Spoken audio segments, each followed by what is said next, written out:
तो hello friends, welcome back to my channel. तो दोस्तों आज हम लोग देखने वाले हैं क्लास 10th के लिए बहुत ही ज़्यादा वीबीआई ऑब्जेक्टिव क्वेश्चन जो आपके आने वाले सभी कॉम्पिटेटिव एग्जाम के लिए या 10th के एग्जाम के लिए बहुत ही ज़्यादा इंपॉर्टेंट हैं। तो चलिए दोस्तों बिना टाइम को वेस्ट किए हुए पहला क्वेश्चन देखते हैं। तो श्वसन किस प्रकार की रासायनिक अभिक्रिया है?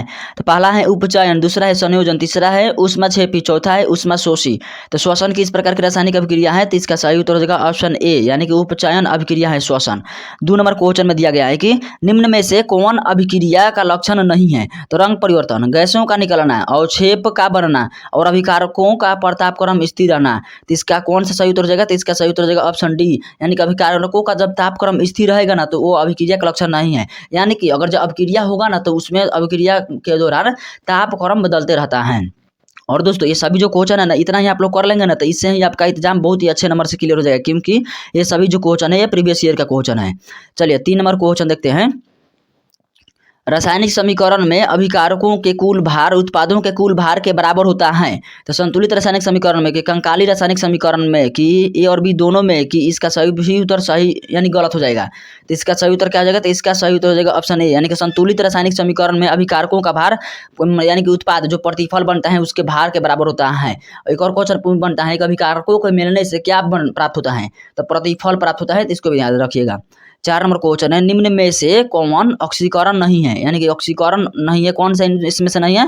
तो पहला है दहन, दूसरा है श्वसन, तीसरा है भोजन का पचना और चौथा है अवक्षेपण। तो इसका अवक्षेपण जो दिया गया है ना ये ऑक्सीकरण अभिक्रिया नहीं है। चलिए 5 नंबर क्वेश्चन में दिया गया है कि प्राकृतिक गैस का दहन किस प्रकार का रासायनिक अभिक्रिया है? तो प्राकृतिक गैस का दहन जो है संयोजन अभिक्रिया है, अपघटन अभिक्रिया है, ऊष्माक्षेपी अभिक्रिया है कि विघटन अभिक्रिया है? तो प्राकृतिक गैस का दहन किस प्रकार का अभिक्रिया है? तो यह ऊष्माक्षेपी अभिक्रिया है। चलिए 6 नंबर क्वेश्चन में दिया गया है रासायनिक अभिक्रिया के दौरान किसी पदार्थ में ऑक्सीजन का ह्रास कहलाता है। तो क्या कहलाता है? उपचयन की, अपचयन के, संक्षारण की, इनमें से कोई नहीं। तो रासायनिक अभिक्रिया के दौरान किसी पदार्थ में ऑक्सीजन का ह्रास क्या कहलाता है? तो इसका सही उत्तर ऑप्शन बी यानी कि अपचयन कहलाता है। 7 नंबर क्वेश्चन में है कि रासायनिक समीकरण को उपयोगी बनाने के लिए निम्न में से कौन उपयुक्त नहीं है? तो भौतिक अवस्था का निरूपण, कि ऊष्मा को दर्शाना, कि अवक्षेप का दर्शाना, कि सूत्रों को मातृभाषा में लिखना। तो इसका सही उत्तर हो जाएगा ऑप्शन डी सूत्रों को मातृभाषा में लिखना। चलिए 8 नंबर क्वेश्चन है निम्न में से कौन सी सूची निम्न में कौन सी सूचना रासायनिक समीकरण से प्राप्त नहीं होती है? तो प्रतिक्रिया के रंग, के प्रतिफलों के मोलों का अनुपात, की अभिकारकों के सूत्र, की अभिकारकों में उपस्थित परमाणु। तो इसका सही उत्तर क्या हो जाएगा? तो इसका सही उत्तर हो जाएगा ऑप्शन ए यानी कि प्रतिक्रिया का रंग। 9 नंबर क्वेश्चन है ऐसा समीकरण जिसमें तीर के चिन्ह के दोनों ओर तत्वों के परमाणुओं की संख्या समान नहीं हो क्या कहलाता है? तो इसका सही उत्तर क्या हो जाएगा? तो इसका सही उत्तर हो जाएगा असंतुलित समीकरण, यानी कि तीर के चिन्ह के दोनों ओर जो है ना तत्व समान रहेगा तो उसको क्या कहते हैं? तो उसको कहेंगे रासायनिक समीकरण। और जब समान नहीं है तो क्या कहेंगे? मतलब कि असंतुलित समीकरण। 10 नंबर क्वेश्चन है सोडियम हाइड्रोक्साइड और हाइड्रोक्लोरिक अम्ल की अभिक्रिया से सोडियम क्लोराइड और जल बनते हैं। यह कौन सी अभिक्रिया है? तो श्वसन, संयोजन है, कि उदासीनीकरण है, कि विघटन है, कि अवक्षेपण है? तो इसका सही उत्तर हो जाएगा ऑप्शन बी उदासीनीकरण अभिक्रिया है।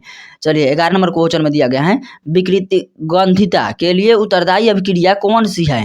तेल वसा का ऑक्सीकरण, की खाद्य पदार्थों का विघटन, के तेल वसा का संहरण, की खाद्य पदार्थ का संयोजन? तो इसका सही उत्तर हो जाएगा ऑप्शन ए यानी कि तेल वसा का ऑक्सीकरण। चलिए 12 नंबर क्वेश्चन में दिया गया है निम्न में कौन सूर्य के प्रकाश में अपघटित हो जाता है?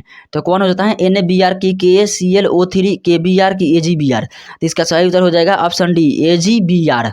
चलिए 13 नंबर क्वेश्चन में दिया गया है कि शाक सब्जियों का विघटित होकर कंपोस्ट बनाना किस प्रकार की अभिक्रिया है? तो इसका सही उत्तर हो जाएगा अवक्षेपण, दूसरा है ऊष्माक्षेपी, तीसरा है ऊष्माशोषी, चौथा है संयोजन अभिक्रिया है। तो शाक सब्जियों का विघटित होकर कंपोस्ट बनना यह एक प्रकार का ऊष्माक्षेपी अभिक्रिया है। 14 नंबर क्वेश्चन है निम्न में कौन ऑक्सीकारक नहीं हो सकता? तो ऑक्सीकारक कौन नहीं हो सकता है? तो हाइड्रोजन, ऑक्सीजन, की SO2, की क्लोरीन। तो इसका सही उत्तर हो जाएगा हाइड्रोजन जो है एक प्रकार का ऑक्सीकारक कभी भी नहीं हो सकता है। अगला है जिन अभिक्रियाओं में ऊर्जा अवशोषित होती है उन्हें कहा जाता है।